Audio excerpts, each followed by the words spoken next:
నమస్తే, welcome to our channel. Senior journalist Damu Balaji గారు ఉన్నారు, వారితో మాట్లాడదాం. సార్ నమస్తే. సార్ చంద్రబాబు నాయుడు గారికి ముందే టీడీటీ చైర్మన్ అండ్ ఈవో గట్టిగా అరుచుకుని కొట్టుకున్నారనే వార్తలు, అలాగే టీటీడీ అధికారులకి పాలక మండలికి మధ్య విభేదాలు చాలా ఉన్నట్టు వార్తలు వస్తున్నాయి సార్. అసలు ఏం జరుగుతుంది టీటీడీలో, ఏం జరుగుతుంది అంటే మీరు ఏం చెప్తారు సార్? ఎప్పటి నుంచో తిరుమల తిరుపతి దేవస్థానం బోర్డుకి సంబంధించి ఎప్పుడు కూడా వివాదాలు నడుస్తూనే ఉన్నాయి. జగన్ ఉన్న 5 ఏళ్ళు తీవ్ర వివాదాలు ఉండేవి. ఎందుకంటే తెలుగుదేశం ఇటు బీజేపీ చాలా స్ట్రాంగ్గా అక్కడ ఏమేమి చిన్న జరిగినా కూడా వాటిని భూతద్దంలో చూపించడం అనేది చూసాం. సో అయితే ఇప్పుడు చంద్రబాబు ప్రభుత్వం వచ్చినాక గత ప్రభుత్వం ఉన్నప్పుడు టీటీడీ బోర్డుకి సంబంధించి కానీ అక్కడ జరిగే అనేక కార్యక్రమాల్లో ఉన్న వీళ్ళు విమర్శించినవన్నీ కూడా తొలగిపోతాయని అనుకున్నారు. కానీ అవి ఇంకా పెద్దవైనాయి. ఇప్పటి వరకు తిరుమల తిరుపతి దేవస్థానం చరిత్రలో జరగని విధంగా తొక్కిసలాట్లో, అది కూడా వాళ్ళు ఏమి లక్షల మంది లేరాడు, 2500 మంది ఒక పార్కులో కూర్చోబెట్టుకున్నారు. వాళ్ళు కూర్చోబెట్టుకున్న వాళ్ళని ఆర్గనైజ్డ్గా బయటికి తీసుకురావడంలో ఫెయిల్ అయ్యి వాళ్ళని కంట్రోల్ చేయలేక చిన్న మైక్ అనౌన్స్మెంట్ ఇచ్చి, అరే బాబు ఒక ఆమెకి ఇక్కడ ప్రాబ్లం అయింది, ఆమెను మేము బయటికి తీసుకెళ్తున్నాం, గేట్లు ఓపెన్ చేస్తున్నాం, మీరు ఎవరు లేవకండి, అలాగే ఉండండి అని చెప్పున్నా కూడా ఎవరు లేసే పరిస్థితి లేదు. ఈ మినిమం కూడా కామన్ సెన్స్ లేకుండా పెద్ద గేట్ ఓపెన్ చేసేయడంతో వీళ్ళు అప్పటికే దాదాపు 24 గంటలుగా వెయిట్ చేస్తున్నారు. సో వెయిట్ చేస్తున్న వాళ్ళు ఒక్కసారిగా పరిగెత్తుకొని రావడంతో తొక్కిసలాట జరిగి చనిపోయారు. సో ఇది జరిగినప్పుడు డైరెక్ట్గా దీనికి టీటీడీ బోర్డు వాళ్ళ ఆధ్వర్యంలో జరుగుతుంది. కానీ ఎవరు కూడా మేము బాధ్యత వహించట్లేదు. చంద్రబాబు నాయుడు ముందే ఇటు TTD board chairman BR Naidu, EO executive officer ఆయన శ్యామలరావు, ఇద్దరు కూడా గట్టిగా అరుచుకున్నారు అన్న వార్త ఎవరో సాక్షినో లేకపోతే వైసీపీ సోషల్ మీడియా రాయలే. జ్యోతిలో ఈనాడులోనే వచ్చింది. జ్యోతి ఈనాడు అనేవి ఆల్మోస్ట్ టీడీపీకి కరపత్రాలు లాంటివి. వాళ్లే రాశారు దీంట్లో ఏమని, ఇట్లా గట్టిగా ఆర్గ్యుమెంట్ చేసుకున్నారు అనేది రాశారు. వాళ్ళు రాసిన దాని ప్రకారం చంద్రబాబుకి TTD chairman BR Naidu complaint ఇచ్చాడని ఈవో మీద. ఈవో నాకు అసలు ఏమీ చెప్పట్లేదు, ఆయన నిర్ణయాలు ఆయనే సొంతంగా తీసుకున్నా అంటే ఏం చెప్పట్లేదు, అన్నీ చెప్తూనే ఉన్నాం కదా, అసలు నువ్వే మాకేమీ చెప్పకుండా నువ్వు ప్రెస్ మీట్లు పెట్టి అనౌన్స్ చేసేస్తుంటే మాకెంతో తలనొప్పి వస్తుందో తెలుసా, శ్రీవాణి ట్రస్ట్ గురించి మాతో డిస్కస్ చేయకుండా నీ పాటికి నువ్వు ప్రెస్ మీట్ పెట్టి చెప్పేశావు, మాకు దానివల్ల ఎన్ని సమస్యలు వచ్చాయో నీకు అర్థమైందా అని ఆయన కూడా వాయిస్ రైజ్ చేస్తే, ఇలా ఇద్దరు కలిసి కొట్టుకుంటుంటే చంద్రబాబు వారించి మీరిద్దరు కలిసి సమన్వయంగా పనిచేయాలి అది ఇదని చెప్పాడు తప్ప ఆయన కూడా ఏమీ చేయలేని పరిస్థితి. అంటే నిర్ణయాలు తీసుకోవాలి కదా, తేల్చమని చెప్పాలి కదా, ఎవరిది తప్పు, నువ్వు ఏ నిర్ణయాలు చెప్పలేదని. ఫర్ ఎగ్జాంపుల్ ఈ ముక్కోటి ఏకాదశికి సంబంధించిన ఏర్పాట్లకు సంబంధించి 15 సమావేశాలు జరిగితే వీళ్ళిద్దరూ కలిసి, అంటే బిఆర్ నాయుడు ఈవో శ్యామలరావు కలిసి ఒక్క సమావేశంలో మాత్రమే పాల్గొన్నారు అని కూడా ఆంధ్రజ్యోతి రాసింది. అంటే అర్థం ఏమిటి, రేపు ముక్కోటి ఏకాదశి జరుగుతుందంటే నాకు అసలు ఏమీ తెలియట్లేదని బిఆర్ నాయుడు చెప్తున్నాడు. అంటే ఒక టీటీడీ చైర్మన్కి అక్కడ జరిగే విషయాల పట్ల అండర్స్టాండింగ్ లేకపోతే ఇంకా ఆయన ఎందుకు, ఆయనన్నా తీసేయాలి, ఆయన చేతగానోడని. ఇది ఇంతకు ముందు రాలేదు కదా ఇటువంటివి, గతంలో మనం ఎప్పుడు వినలేదు. జగన్ ప్రభుత్వంలో చైర్మన్కి ఈవోకి మధ్య గొడవలు అనే మాట మనం వినలేదు. ఫైనల్గా బ్యూరోక్రసీ అనేది పొలిటీషియన్ దగ్గర పనిచేయాలి, ఫైనల్ నిర్ణయాలు తీసుకుంటారు. అతనికి నచ్చకపోతే నన్ను ట్రాన్స్ఫర్ చేయండి సార్ అంటాడు, వేరే దగ్గరికి వెళ్ళిపోతారు. అంతేగాని దగ్గర ఉండి ఇప్పుడు సిఎస్ ఉన్నారు, చీఫ్ సెక్రటరీ ఉంటారు, ముఖ్యమంత్రి చెప్పింది చేస్తారు. వాళ్ళు ముఖ్యమంత్రికి సలహాలు ఇస్తారు, సార్ ఈ నిర్ణయం వల్ల ఈ ప్రాబ్లమ్స్ వస్తాయి సార్ అని చెప్తారు. లేదా ఫ్యాక్చువల్గా మిస్టేక్స్ ఉంటే ఫ్యాక్చువల్ మిస్టేక్స్ చెప్తారు, ఇవన్నీ చెప్తారు.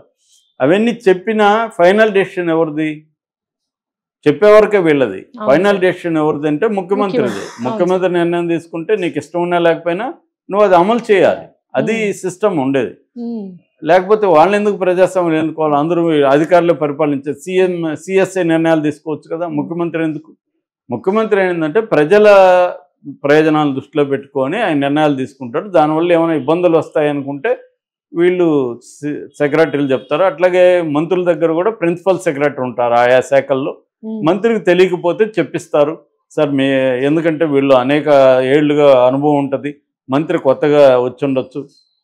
అప్పుడు కూడా మంత్రి చెప్పినా కూడా ప్రజల ప్రయోజనాల దృష్ట్యా నేను ఈ నిర్ణయం తీసుకుంటున్నాను అని కానీ ప్రిన్సిపల్ సెక్రటరీకి చెప్తే ప్రిన్సిపల్ సెక్రటరీ అమలు చేయాల్సింది, ఇష్టం లేకపోయినా. మనకు చాలామంది ఐఏఎస్ ఆఫీసర్లు పుస్తకాలు రాస్తున్నారు, వాళ్ళ అనుభవాలు తెలుగులో కూడా రాశారు. మోహన్ కందా కానీ ప్రసాద్ గారు కానీ వీళ్ళు రాశారు.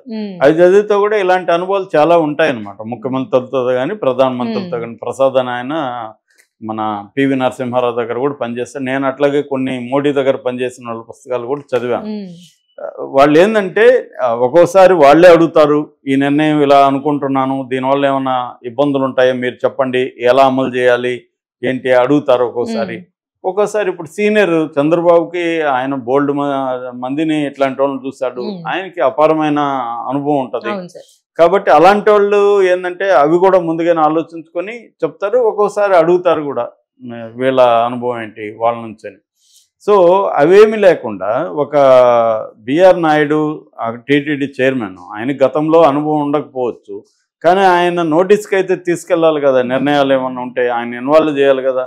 అవేమి చేయకపోతే మరి ఈవోని ఎందుకు చంద్రబాబు నిర్ణయం తీసుకొని ఆయన తీసేయలేకపోతున్నాడు? సో ఇక్కడ ఇప్పుడు ప్రాబ్లం వస్తుంది. అంటే చంద్రబాబుకు కూడా బిఆర్ నాయుడు ఉండడం ఇష్టం లేదా? లోకేష్ కోసం సైలెంట్గా ఉన్నాడా? ఎందుకంటే ఇక్కడ ఇంకొకటి కూడా ఉంది, అసలు ఆంధ్రజ్యోతి రాధాకృష్ణకి బిఆర్ నాయుడుని పెట్టడం ఇష్టం లేదు. అప్పటి నుంచే చంద్రబాబుకి వ్యతిరేకంగా, తెలుగుదేశానికి వ్యతిరేకంగా రాధాకృష్ణ చేస్తున్నాడు. ఇలాంటి ఆరోపణలు కూడా ఉన్నాయి. సో ఏదేమైనా ఇదొకటి. రెండవది, చంద్రబాబు సూచన మేరకు పాలక మండలిని సమావేశపరిచారు ఈ విషయం మీద డిస్కస్ చేయడానికి. ఆ పాలక మండలిలో చాలామంది సీనియర్లు కూడా ఉన్నారు. ఇటు భానుప్రకాష్ రెడ్డి, పనబాక లక్ష్మి, జ్యోతిల్ నెహ్రూ, ఎంఎస్ రాజు ఆయన ఎమ్మెల్యే కూడా, మహేందర్ రెడ్డి, ఇలాంటి వాళ్ళంతా కూడా పార్టిసిపేట్ చేశారు. మొన్న ఎవరో కొంత నార్త్ ఇండియా నుంచి ఉన్న ఒకరిద్దరు సభ్యులు తప్ప అందరూ వచ్చారు. అప్పుడు కూడా ఏమైంది, తీవ్రమైన వాగ్వివాదాలు జరిగాయి ఈ సంఘటన పట్ల. ఈ సంఘటన అధికారులదే ప్రధాన తప్పని వీళ్ళు మాట్లాడితే, మీరు ఆ మాట్లాడే క్రమంలో భానుప్రకాష్ రెడ్డి ఏం తమాషాగా ఉందా అని తీవ్ర స్వరంతో మాట్లాడితే, మీరు అటువంటి మాటలు మాట్లాడకండి, అసలు ఆ విషయాలు చర్చించకండి అని ఈవో కూడా గట్టిగానే మాట్లాడాడని ఇవన్నీ కూడా ఆంధ్రజ్యోతి రాసింది. మరి ఈ స్థాయిలో అక్కడ అధికారులకి, ఇటు బోర్డు మెంబర్లకి, పాలక వర్గ మండలి మెంబర్లకి మధ్య ఇంత ఘర్షణ వాతావరణం ఉంటే ఇంకా నిర్ణయాలు ఏమి జరుగుతాయి? సాక్షాత్తు బిఆర్ నాయుడికే ఏమీ తెలియకపోతే ఇంకా వాళ్ళ సమన్వయం ఎలా ఉంటుంది? పై స్థాయిలో సమన్వయం లేకపోతే కింది స్థాయిలో సమన్వయం ఉండదు. సో ప్రధానంగా దీన్ని ఫస్ట్ చంద్రబాబు అడ్రస్ చేయాలి. ఇక్కడ చంద్రబాబు ఇమీడియట్గా పాలక మండలికి, అధికారులకు ఉన్న సమస్యని సాల్వ్ చేయకపోతే ఇంకా పెద్ద ప్రమాదాలు జరుగుతాయి. సో బిఆర్ నాయుడు కొత్త కావచ్చు, కానీ ఆయన తెలుసుకోవాలి, అధికారుల అభిప్రాయాలు వినాలి. పాలక మండలి సీనియర్ మెంబర్లు ఉన్నారు, ఆల్రెడీ గతంలో పనిచేసిన వాళ్ళు ఉన్నారు, వాళ్ళ అనుభవాల నుంచి నేర్చుకోవాలి. అవేమి జరుగుతున్నట్లేదు. అందువల్ల ఇప్పుడు బిఆర్ నాయుడు మీద తీవ్ర విమర్శలు అన్ని వైపుల నుంచి వస్తున్నాయి. తెలుగుదేశం మీడియా కూడా బిఆర్ నాయుడు వచ్చినాక కొన్ని తప్పులు జరుగుతున్నాయి, విఐపి కల్చర్ బాగా పెరిగిపోయింది, గతంలో ఉన్న చెడ్డ సంస్కృతి, జగన్ పాలనలు ఏదైతే విమర్శించినా అవే ఉన్నాయి. బిఆర్ నాయుడు కూడా జగన్ వల్ల నాకు చాలా భక్తి దేవుడు అంటే, అయినా కూడా నేను ఇన్నేళ్ళు రాలేదు, ఎందుకంటే జగన్ పరిపాలన అక్రమాలు అన్యాయాలు జరుగుతున్నాయని రాలేదని కూడా స్టేట్మెంట్ ఇచ్చాడు.